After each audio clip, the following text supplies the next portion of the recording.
We've been talking about news item from earlier today, and that was Notre Dame hiring a new general manager from the scouting department of the Detroit Lions. You hear more talk of the GM position at certain schools. How have things changed? When you hear talk of general manager roles in college athletics, how does that apply to where things are now and moving forward, and what is an evolving world of college football, the way players are acquired, the transfer portal, the era of NIL, on and on?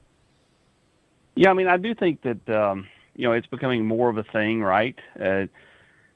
You look across college football, Alabama is paying $800,000 for their, quote, GM. I guess my biggest question is that just a title, where someone, has that fancy title? Do they actually, does the guy at Alabama actually tell Kalen DeBoer who he can and can't take? I mean, a lot of this is managing money with your NIL, right? I mean, there's only so much money to go around, no matter how much everybody thinks it's monopoly money. And so, like, what is the power of the GM at the college level? And I think that's the biggest thing. When I look around, I mean, you got the GM of the North Carolina Tar Heels used to be a GM in the NFL, right? Is he really telling Bill Belichick what he can and can't do? Or is Bill Belichick calling the shots? Because forever the college football head coaches have called the shots, and so I think that's my biggest thing is, like, in this new world where you're seeing this and that when it comes to this GM and that GM and this school and that school.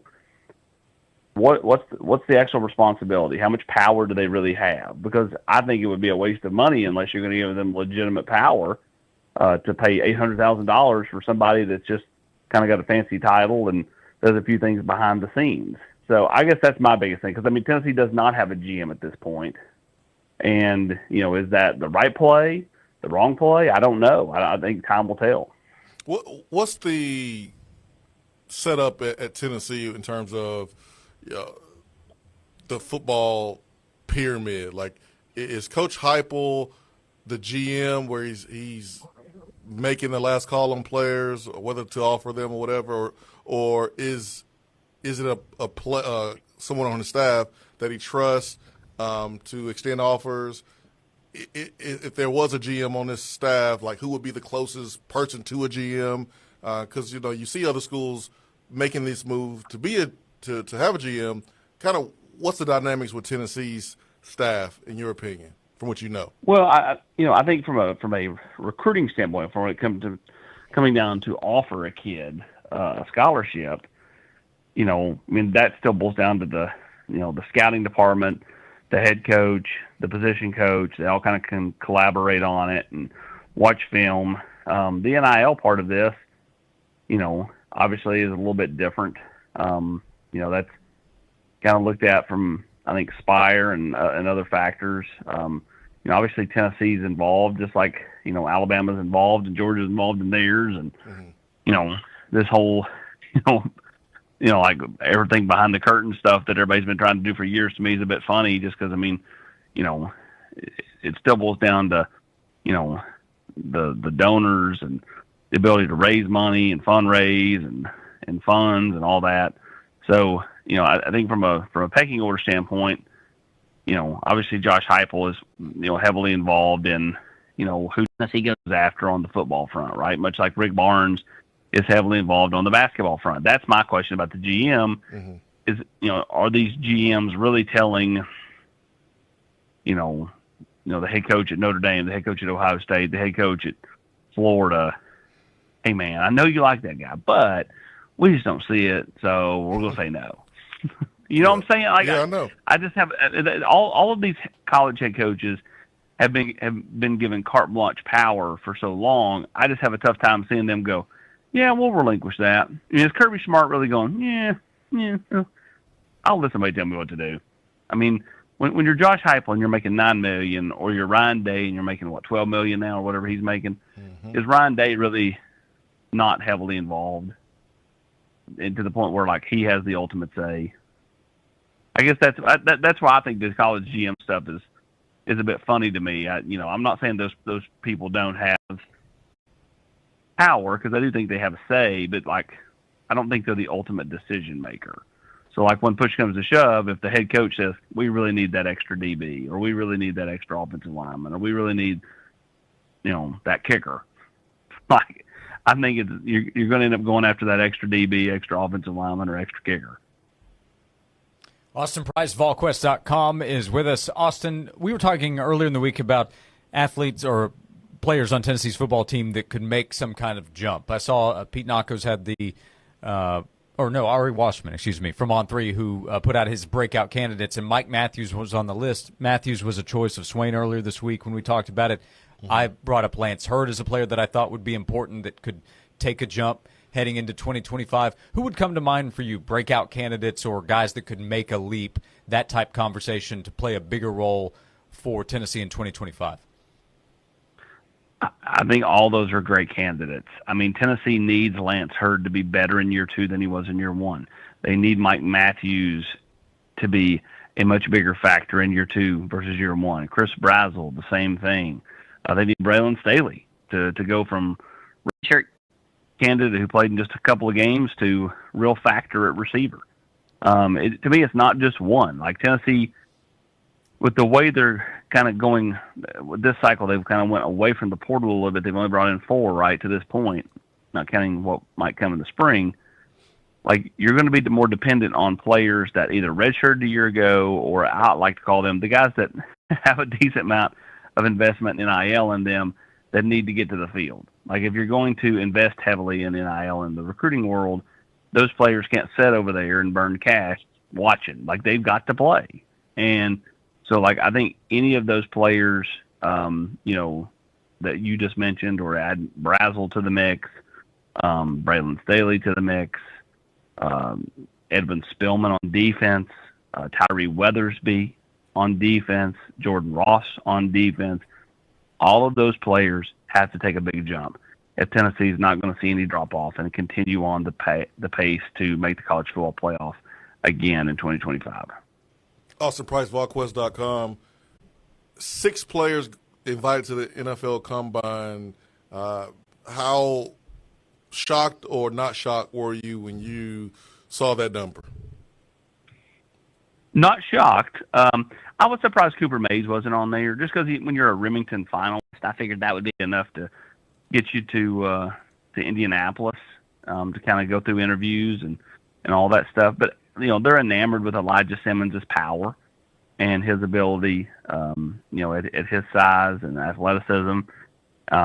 That's why he's going to be there. I mean, there's nothing about what Elijah did on the field that warrants him being there more so than like, okay, this kid is a freak athlete. We think we can take that, develop it, get it on the field in some type of fashion at the NFL level. I mean, Elijah was solid here, but I mean, when you just look at like, why is Cooper Mays not there? Elijah Simmons is there, right? Like it's about the upside of this dude's going to test out the yin yang at 360 pounds. And so, that's kind of why some of those guys make it and some of them don't. And, I'll be interested to see what all those players do. I think this is a great opportunity for Dante Thornton because I think he's going to test really, really well because the guy's got a ton of straight line speed.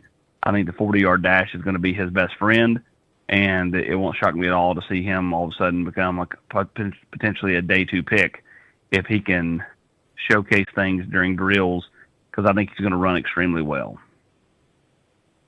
Austin Price, VolQuest.com. I think Tyler Bacon showed really well in Atlanta recently. Tell us about him, a defensive line commitment for Tennessee for 2026, how he has progressed as a prospect and his status, because I know he continues to hear from other schools too. Yeah, Tyson Bacon continues to get more and more interest. He gets more and more offers by the day. He's been offered by Georgia now, which is the home state school. I mean, you name it, he's been picking them up left and right. And, it was a good eval by Tennessee. They did a really nice job with him. Now the real problem of trying to hold on to a said player, that's the problem with taking commits too early. They become harder and harder to hold on to. And so, Tennessee will have to continue to stay on top of him, try to get him back to campus as much as they can. But that one will be a dogfight, all the way till the end. I mean, you mentioned one of the downsides of offering a player early. You kind of damned if you don't, damned if you do, because if you don't offer them early, then they hold it against you and say, "Oh, well, That's right. you didn't believe in me early. You should have offered me when I was in 4th grade, and now you behind." No, you're exactly right. It's one of those, what comes first, the chicken or the egg type things. I mean, it's you have to be able to be on top of it and, be out in front of it.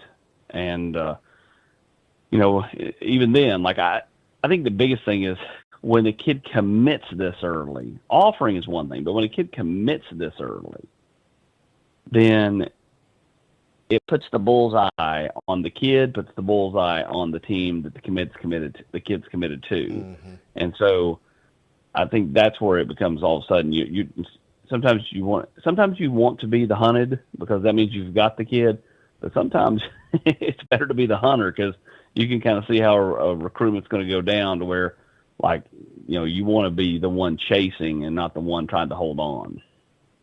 Hey, Austin, last thing, we'll get you out of here. The coaching vacancy from Mike Eckler leaving to go to Nebraska. Any update there with that vacancy officially, as well as other coaches with their contracts to be figured out officially? Yeah, I still think that, Coach Chop, is in the best line here to get promoted on staff into the outside linebackers role. I think that makes too much sense. I think that's where this thing will be headed.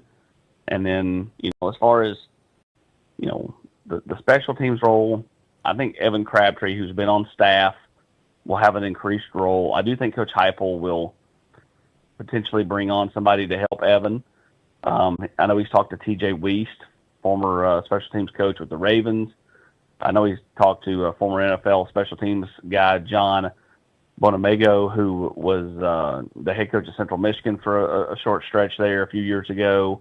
I think he wants to bring in an experienced guy to help out Evan Crabtree, who, again, has been doing a lot of Tennessee special teams the last several years anyway. So, as an off-the-field coach. So I think you'll see kind of a tandem deal there in some form or fashion with Coach Crabtree getting an increased role and then somebody with some NFL experience,